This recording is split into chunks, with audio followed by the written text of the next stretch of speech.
you can submit them via chat. Please do not unmute yourself.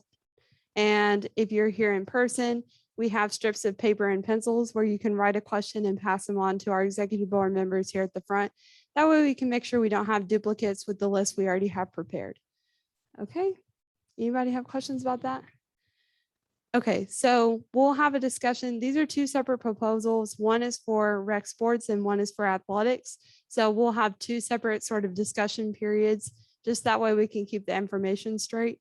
So I'll go and invite Director Rick McGill up to the front, and we'll start with information about the rec sports proposal.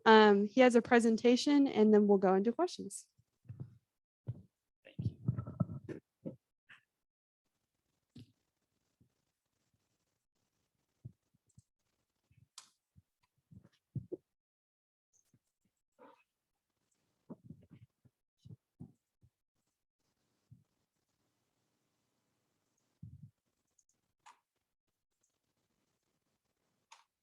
Okay, as Casey said, my name is Rick McGill. I'm the Director of Rec Sports, and I oversee the Harrington Patriot Center here at UT Tyler.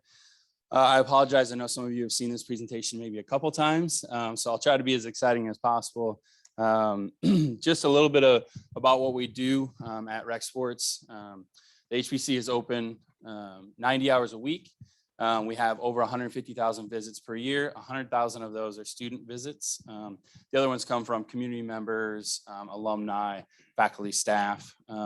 We also offer a wide variety of fitness and wellness programming. So we offer fitness classes free of charge to our students here. And then we also offer wellness special events like 100 Mile Club and different things that you can participate in virtually or within our facility to, earn rewards or hopefully get you into an active lifestyle. The Intramural Club Sport Program, obviously those are offered to UT Tyler students here on campus, competing against other UT Tyler students. All of those are offered free of charge as well. The Club Sport Program can travel regionally against other institutions. We've even had our bass fishing team compete at the national level. So it's been pretty cool to see that, but that kind of encompasses what Rec Sports is to this point, along with Outdoor Adventures. I don't want to forget that. We have over 300 students participate in an outdoor adventure trip every year. Those trips range from skydiving to ski trip to Colorado to just weekend trips to Eagle Rock Loop or canoeing, paddleboarding, things like that. So those are kind of the different pillars of our programming and what our building looks like from an operational standpoint. So a little bit about why it's important for what Rec Sports does. Retention and recruitment of students. You can see the stats behind me here are very important for the university as a whole. And we know that campus recreation programs and facilities play a major role in that. Like I mentioned before, we have over 100,000 student entries to the HBC each year. You'll see below that that there are some different benefits that have been identified by students participating in our programs. So feelings of well-being, overall health, stress management, we talk about all of that as benefits of what we do. We also know that the national studies that have been conducted, over 90% of students report that recreation will continue to be important to them. So we know that our impact is, far beyond your time here at UT Tyler. So a little bit about the current recreational fee that you guys pay. It is $40 a semester. It was implemented in 2003, I believe, when the Rec Sports Department was created. It has not increased since that day. It is paid by UT Tyler students, obviously, and the Houston campus is excluded from that. The current average in the state of Texas for public institutions is $105 a semester. So we, in our department, are very, very proud of what we're able to accomplish with the fee that we get. However, in order to operate the way that we do, we have to generate revenue on top of that fee that we get from the students in order to be operational. So that is about $250,000 a year. That revenue is generated from outside events. So we may bring in someone like the Globetrotters or a local gymnastics event and rent out our facility in order to generate that revenue. We also have community memberships, alumni memberships, and things like that that generate revenue for us as well. The difficulty with doing that and how it affects you guys is when community members are in our facility or when we're renting out our facility, it's not available for you to use, or when the community members are in there, maybe they're using what you would like to use. And so our building is more crowded and not as available to students. So one of the things with the rec facility fee increase is we hope to be able to reduce what we're doing in those areas in order to be more available to the students.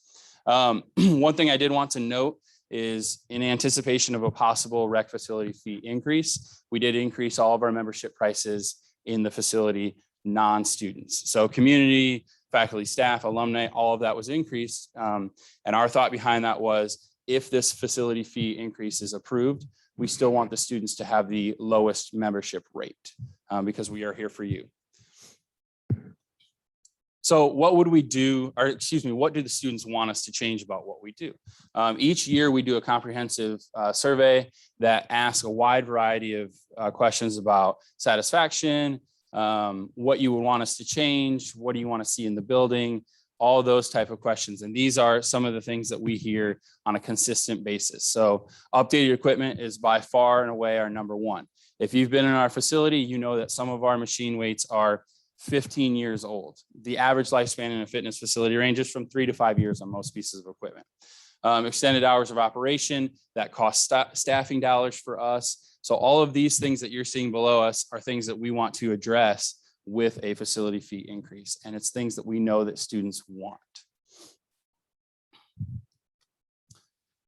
Programmatic changes that we would then look at would be to address what the students want, would be extending those hours to get open gym time in the PHE, out on the IM field, extended weekend hours in the HPC, adding hopefully an outdoor adventures professional so we can offer more trips to our students.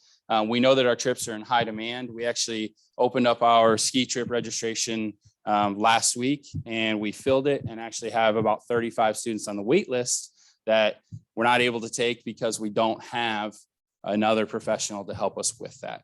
In addition to just adding more trips, you know, something going out every weekend or every other weekend would be great because we know that's what the students want. So those are two things that we would look into. Also, hopefully supplementing some of our trips, our outdoor adventure trips. If you go on an, let's say Eagle Rock Loop, it may cost you $15 or $20 for that day trip. And that includes your food and everything, all the equipment. So if we're able to get a facility fee increase, what we would look at is potentially trying to lower that student fee to go on that trip. Hopefully, you know, reducing the barriers that keep people away from those things. We would also want to add fitness programming after 8 p.m. Like it says up there for the student survey, adding wellness programming, expanding in that area, taking a more holistic approach to wellness. Also, I talked about equipment and 3 to 5 year lifespan. So if you look at the next bullet point, we would develop a plan. We actually have the plan developed. We just don't have the funding for it to essentially go around the gym, and every 3 to 5 years, every piece of equipment would be replaced. So it doesn't get beyond that lifespan. It's not breaking down. It's not costing us dollars in maintenance to try to get it back running. And we would also hopefully be on, you know, the cutting edge and get more innovative equipment as well. The overall annual increase of everything I just showed you is in the $250,000, $260,000 range. Facility needs that we have right now are things that we would want to do with the increase as well. So front desk renovation, taking out our old front desk, moving it slightly, adding area in the fitness floor so that we can have more equipment, more room to work out, converting a racquetball room into functional training space, and also, you know, moving a wall slightly so that we have more room to put fitness equipment inside of our area. This is a project that we wanted to do for a long time. When our facility was designed, some of the things in that facility were done to maybe look aesthetically pleasing, but takes away some of the space. And we want to change that in order to have that space for programming. Other things on there, obviously, I don't want to go through everything, but creating a family changing area and a gender neutral locker room. Currently in our facility, you don't have a way, if you come in, we have a lot of families in the summer, they come in with their children. We don't have a way for you to access our pool without splitting into the 2 main general locker rooms. And so we would want to have that. And we could also use that space as a gender neutral locker room as well. Other projects beyond 2024 include things like looking at expanding the building, adding a climbing wall, renovating locker rooms, all types of things that we've seen in that student survey and had feedback from you all that are things you want to see. So the numbers behind what the proposed rec fee is, I apologize, there's a typo. It goes to $70 per semester if approved. So in year one, it would be a $15 increase up to $55 a semester. And in year two, it would go to the $70 a semester. If you do some quick math on that, that gives us about $270,000 to $300,000 more, depending on the enrollment of the university at the time. And so as you saw with the programmatic changes and the facility changes, it doesn't necessarily immediately change all of those things that we want to get done, but it gives us a great opportunity to make some really, really good changes for you guys in both the programming areas and the facility areas. If you have any questions or you want to give feedback, I know one of the things is, if this fee is increased, how do you as students let us know what we should do with that money? Or how do we get your information to know that we're doing what you want us to? Well, first of all, when you see that survey come out each year, make sure you respond, let us know how we're doing and how we can get better. But also in our mobile app, if you don't already have it, Rec Sports at UT Tyler, there's a feedback function that goes directly to us. So you can put all of your thoughts in there, either anonymously or with your contact info if you want to talk about it further. And then lastly, we do have the hpc@uttyler.edu email. Goes to all of our pro staff in our building. So whoever's over the area that you're concerned with can pick that email up and answer it for you.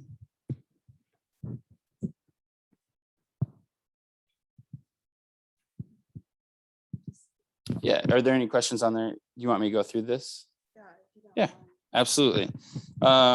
So the first one is about what the current fee is, how it should increase overall will be. So $40 a semester currently, taking us up to $70 a semester if approved within the next 2 fiscal years.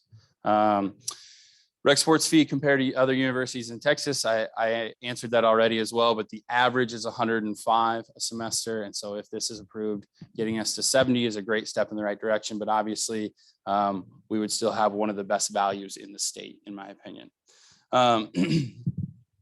Let's see, what other routes are we pursuing to help fund these improvements? So I did talk about generating some of that revenue through our memberships, through our rentals, and trying to basically offset some of the funding deficiencies that we have currently. And like I said, that budget right now is about $250,000 of our overall operating budget.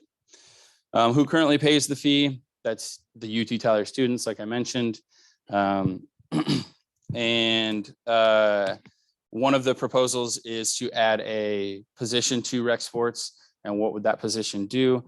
So ideally, we would look for an outdoor adventures professional, like I mentioned, because we know that that is an area currently where we can expand programming and we have the need. In addition, that current person in that role also oversees our entire aquatic and summer camp programs. And so being able to split that into 2 positions is very, very important to us so that we can focus on all of those areas. If the fee increase passes, how soon would we see changes to programming and equipment? I don't necessarily want to say the word immediately, but it would be very, very quickly. Like I said, the first thing we would do is the equipment. We know that we have some equipment in the building that is in dire need of being replaced. And so as soon as that fee were to pass and we would get into the next semester, obviously where the students are paying the fee, we would start that 3 to 5 year plan of replacing all of the equipment in the facility. And that is not a plan that stops at the end of that 5 years. It just starts over, right? So every piece of equipment in our facility gets replaced every 5 years. As we know in the industry, that's the lifespan of those pieces of equipment. Will students have an impact on the use of fee money? Like I mentioned here at the end, lots of ways to let us know how you want us to use your money that you're paying. We want to make sure that we're addressing those needs. That's why that survey is really important to us. And we've had a really good turnout in that survey. I believe this last one that we sent out had 400 and some responses, which I feel like is a fairly good response to those surveys. And who should students reach out to with questions? Like I said here at the bottom, use the feedback function in the app or email hpc@uttyler.edu. We would love to answer any questions that you have.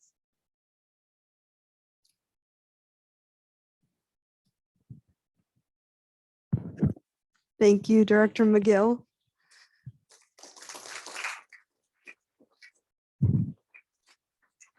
Do we have any submitted questions? Okay, great.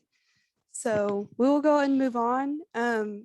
Just as a reminder, that was information about the rec sports fee increase proposal. We'll now move on to the athletics fee increase proposal. Let me change which PowerPoint.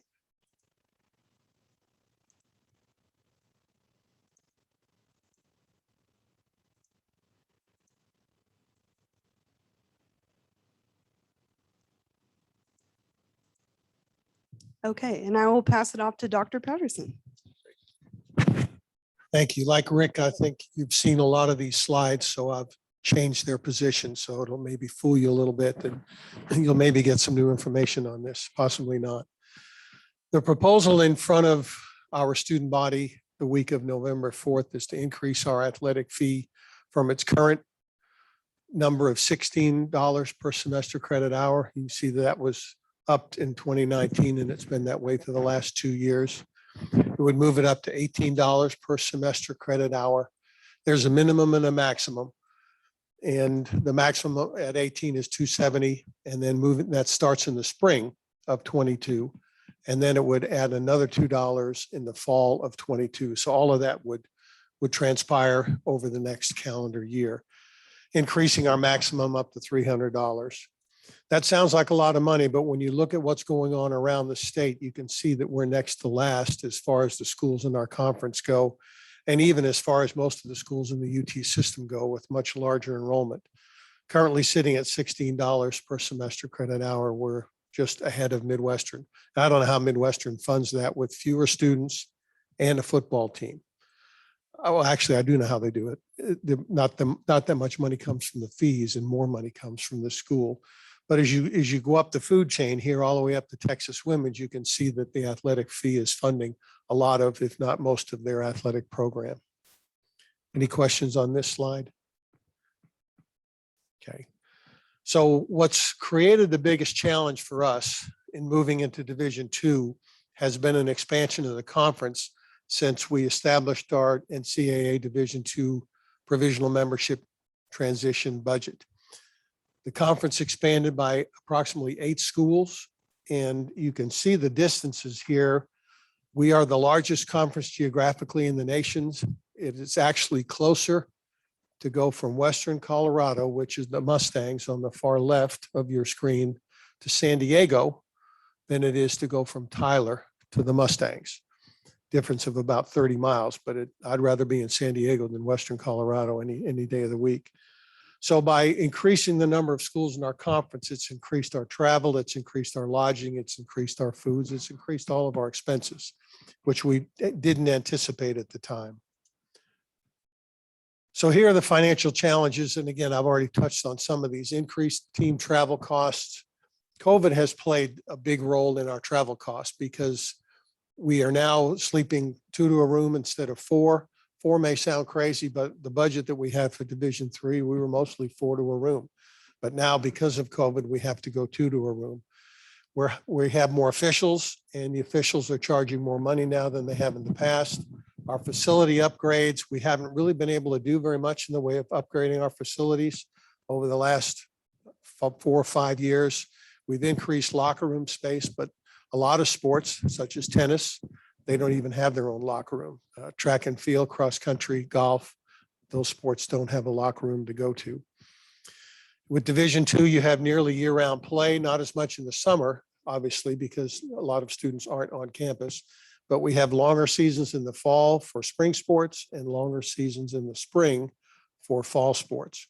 The rebranding cost a little bit over $250,000 to put that flag T on everything, from walls to uniforms to shorts to sweats and so on. We spent a lot of money on that, plus the facilities that had to be rebranded with the T. Recruiting costs have gone up exponentially, a huge cost now for recruiting. And part of that is because there are so many, if you go back to this slide, these are not only are these the schools that we're recruiting against, but we're also recruiting against all of the lower level D1s, the Stephen F. Austins, the Sam Houston States, the Tarleton State now, because we're going after the same level or quality of player that they have. We're not, there's nothing wrong with D3 athletes. Don't get me wrong. They're some of the best in the world. But for example, I'll give you an example of volleyball. We used to struggle and typically not come out on top when we played UT Dallas in volleyball. We scrimmaged them this year, and I don't think they got over 12 points in any game. The difference on the floor was visibly noticeable.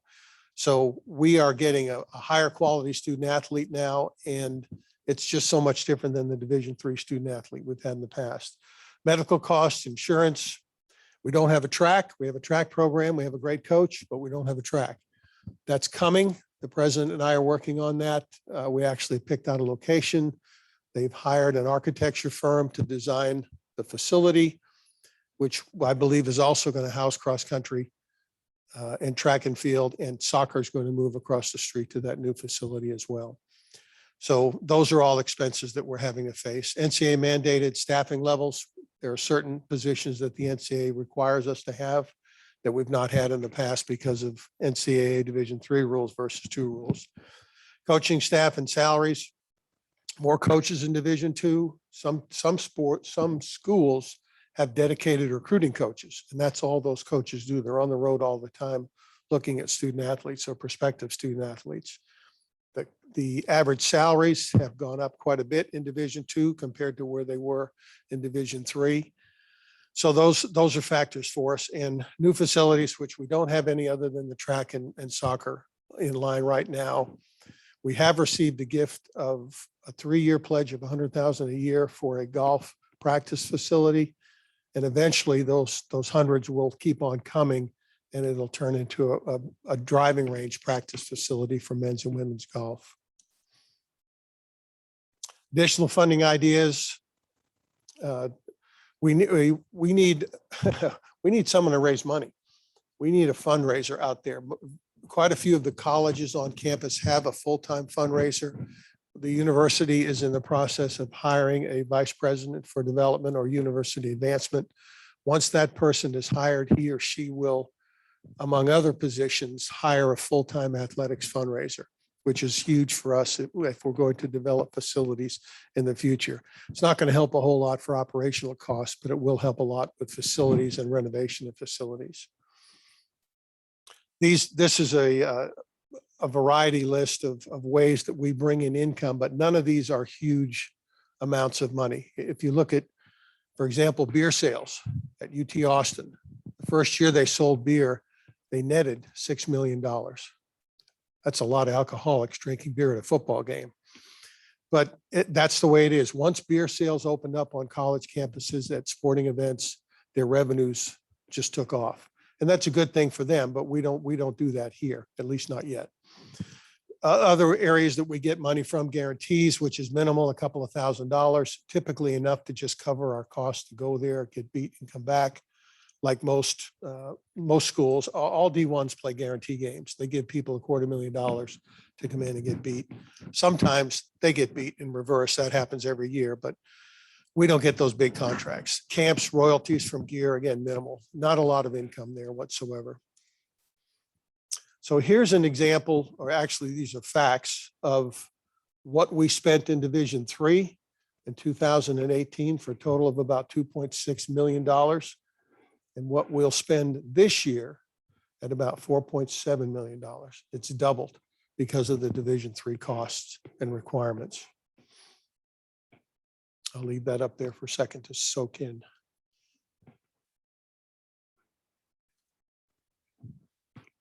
The biggest question is, I'm a biology major. How does it help me? I'm a nursing major. How does it help me? These are a list of some things that we feel are important. The number one thing that an athletic program should generate is school spirit, I think. When you look at Wisconsin, Texas, A&M, Third Man, those stadiums are full to some degree of students. There are a lot of paying people there too that make the money for A&M and Texas and so on. But I remember the first game of this football season this year, Wisconsin was playing somebody, can't remember who. and over half that stadium was students. And to me, that's game day. That's what you do on a Saturday. If you're at a school that has football, you go to the game and you go to tailgate for 3 or 4 hours. After that, you go to the game and then you start tailgating again after the game. So hopefully we've started that trend here. We've started some excitement about our sports programs winning. All of our programs are doing well. They're all doing well at the Division II level. We've jumped right into the middle of that and even higher in some cases. So school spirit, student spirit, maintaining facilities. Again, Rick talked about the need to maintain the facilities. That Patriot Center opened up in September of 2003. I was there when it happened. And it was a great facility then, but it pretty much looks the same today as it did then. And we really do need to give that a facelift and improve those pieces of equipment that are in there. I think that the brand of the university is increased by a successful athletic program. Gonzaga. When people think about the school of Gonzaga, they think about men's basketball. And men's basketball has turned Gonzaga into a viable institution. And there's an effect called the Flutie effect. And Doug Flutie was a quarterback for Boston College. And in one particular game, he threw a Hail Mary pass and it was caught and Boston College won. Huge upset. Their enrollment applicants jumped 50% the next year. That's the Flutie effect. Winning denotes increases in enrollment, increases in applications. I really think that our successful athletic program over the years has helped our enrollment grow from 3,500 when I got here to 9,600 this past fall. So I think athletic programs bring a lot to the campus as far as developing the brand. Schools all around the country only know that UT Tyler has had national championships in baseball and softball and track and field, in golf, men's golf, women's golf. We've been successful. And when you win at the national level, that gives you exposure at the national level. And talking about exposure, this blows me away. The blue numbers are 2019, the orange are 2020, and the gray are 2021.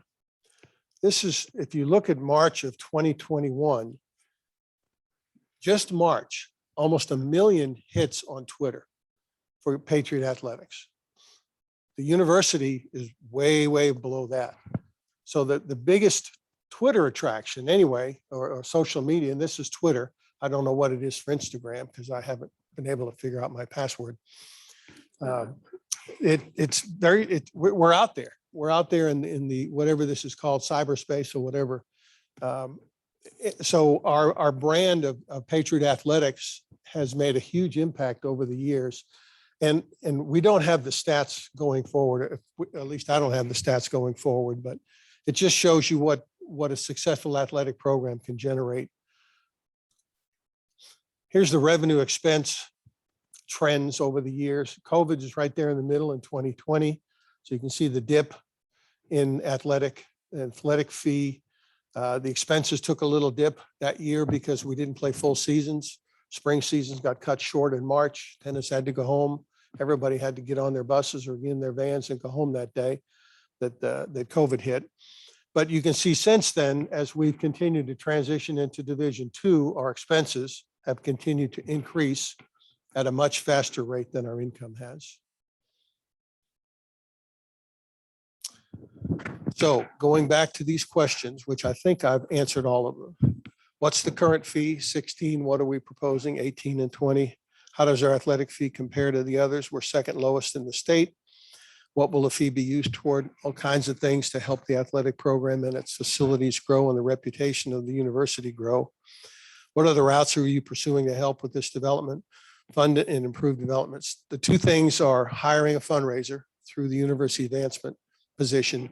And we leave I think a small fortune to the tune of maybe $250,000 on the table by not having local businesses investing in our athletic programs. I don't have anybody that can go out there. And if anybody's interested in the job, raise your hand as far as a student employee. Go out to CC's, go out to whomever, whatever business you can think of in town and say, you guys need to be a part of the athletic program at UT Tyler, and here's why. So I think there's a lot of money being left on the table there. And so I'd like to get a development officer who will be part-time that or half-time that. And the other half-time would be game environment enrichment. So to do contests, games, different things that we can do to tailgates. I've seen a few tailgates this fall already that have brought more people into the gym for volleyball games. Those types of things to promote the programs. Who currently pays the fee? What is the cost associated with the transition? As you can see, it's almost double what we paid in Division III. So 4.7 million. And we're pretty much where we need to be. It's not like I won't come back in 5 years and say I need more fee money. But I think that we're getting to that level point where our income would be very close to what our expenses are, especially when we get an advancement person in and we get a development person in to bring in local money. If the fee passes, will there still be a deficit? Yes, there will. There's always a deficit. Texas, A&M, that's it. Every other school in the state of Texas gets money from outside of their fees. Every other school in the state of Texas. Very few athletic programs break even. Texas breaks even, A&M breaks. That actually, they both generate money and give money back to the school. But every school is supplemented somehow by its university. Who should students reach out to for questions? Me. I'll be glad to answer any questions. Any questions? Patterson at uttyler.edu. Yes. Where do we stand as far as getting a football team? We're last time I checked, we're 60 million short. That's what I need to build the facility.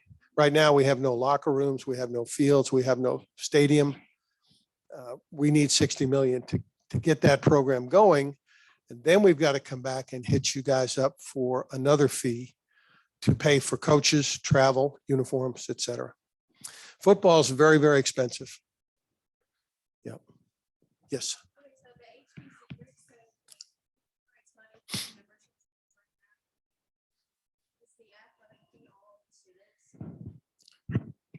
Expand on that for me.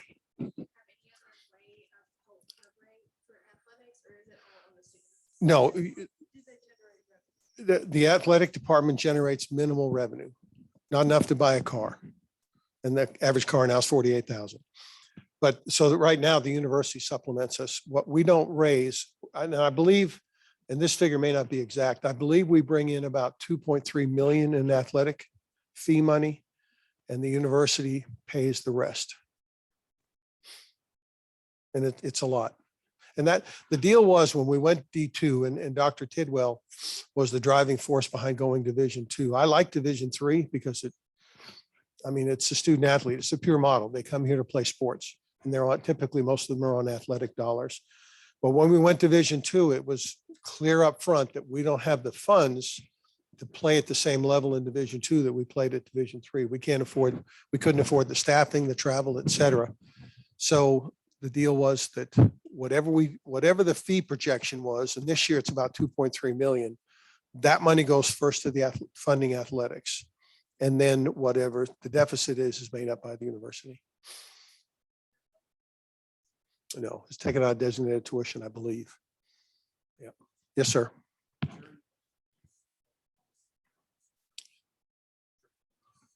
Yeah. A way to reduce costs? Well, I guess it's possible if we purchased buses, if we had a big capital outlay of $1.2 million to purchase 2 buses. And that because bus transportation has gone up really quite a bit in the last few years. But then you always have the problem of maintenance of drivers. So it's a catch-22. I can't think of any other way to save costs other than to wear uniforms for an extra year outside of the cycle. Rick talked about uniforms being, I'm sorry, not uniforms, but equipment being double in their typical age. You can probably stretch uniforms out another year and then they don't work anymore. Plus, if you keep changing the darn logo of the school every couple of years, I'm out more money. So believe me, we're not fat and happy by any stretch of the imagination at all. Yeah. Yeah. I'm open to anybody looking into what we spend and telling me how I can save money. Yes.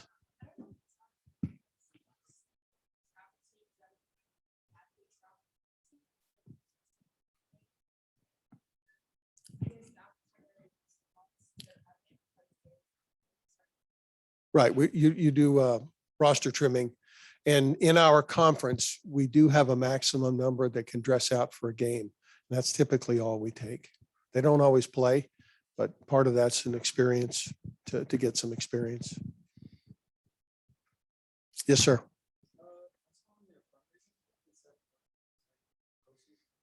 Mhm. No, a postseason tournament for us would be once the regular season's over, then you go into conference tournament, which we have to pay. And then typically the winner and or second place team in conference is called what's called an AQ automatic qualifier. So the winner gets an AQ into the first round of the national tournament, kind of like this 64. You've got to play in there into the 64 in basketball, and then you've got 64 teams, and that's the national start of the national tournament. For us, the numbers vary by sport, but once we get to that level, the national tournament level, NCAA covers those expenses. So there's income. We spend money. We have to front the money to pay for our trips and our food and airfare, whatever the case may be. But then the NCAA reimburses us at a per diem rate per student athlete. Sometimes you'll make a little money, sometimes you'll lose a little money on that. It's kind of a wash.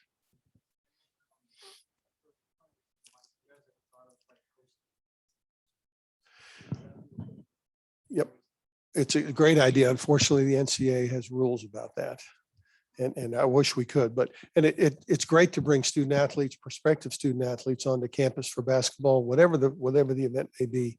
But the NCAA has rules about that. The Division I's could really take advantage of that, like this national name, image, likeness that's going on right now. The big schools are getting bigger. The quarterback at Ohio State was at $1 million. He's third string, $1 million just to put his picture on a billboard. Yeah, I was born too late, too early too on that stuff. Yes, sir.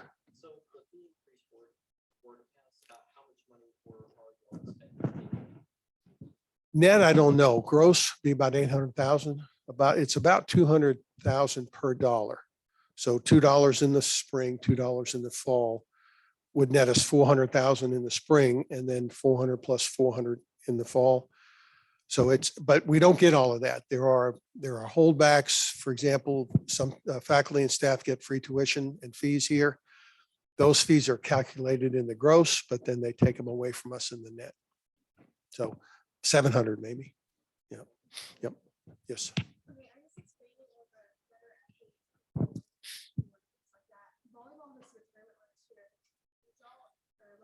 Mm-hmm.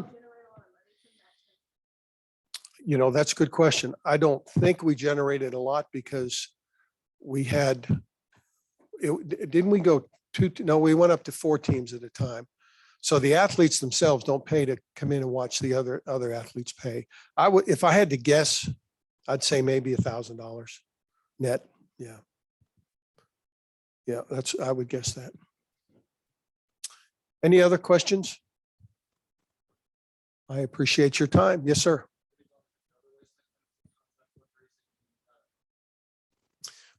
All of our programs do some type of fundraising. A lot of them do letter writing campaigns where they send letters off to every relative, known or unknown, and ask for a donation back to the program.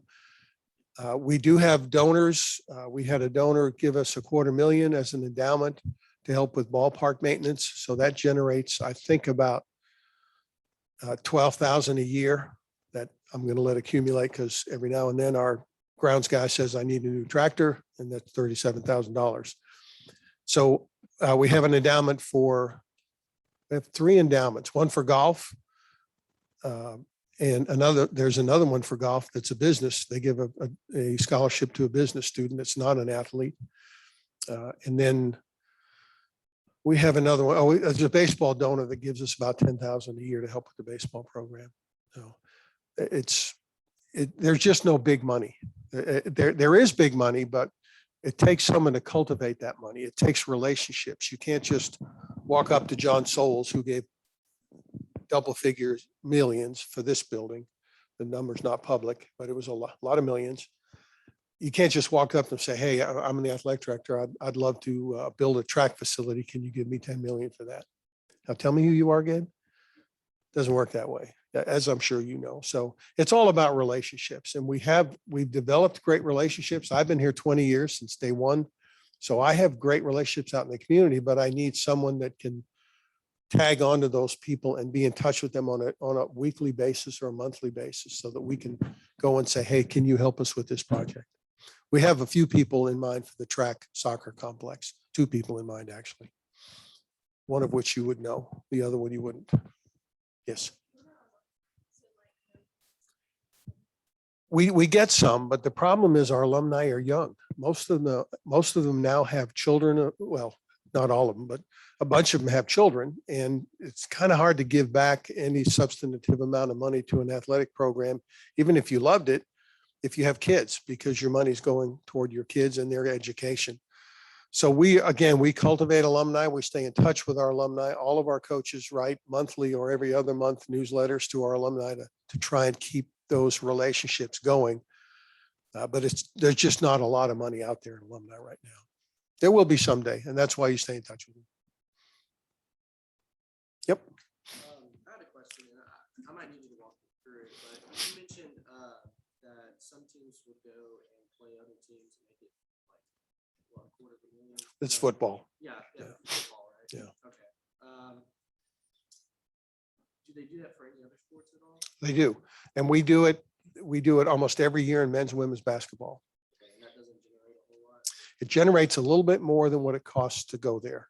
So they're not giving us 20, 30, 40, $50,000 to come to their place, UT Arlington, Stephen F. Austin, Lamar, Sam Houston State, whatever the case may be.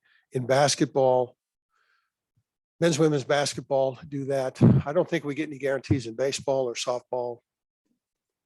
I think those are the only 2 sports, men's, women's basketball, that we're getting guarantees in. Volleyball, possibly. There's a tournament up in Alaska, but they'll give you $4,000 to $6,000, but it'll cost you 10 to 12 to get up there. So you actually lose money. Great experience, but you lose money, and it's cold. It's cold up there. Yeah. Does that help you? Yeah. If we had football, I promise you, they'd all want to play us because we'd be terrible, right? I mean, first year football, can you imagine? Look how long it's taken UTSA to get to 7-0. Long time. Yeah. Yeah. I wouldn't want to be playing. I want to be in a line that year. Any other questions? I appreciate your time. Thank you for the opportunity to be here.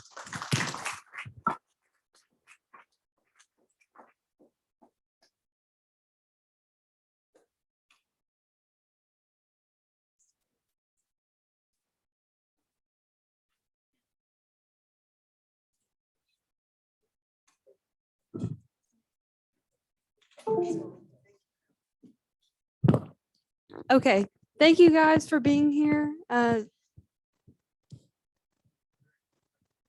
there any questions in the chat box? Let's see. No. Okay, fantastic. Thank you guys for being here, senators. Let me do some announcements here in a second. Everybody else, y'all are free to go. Thank you so much.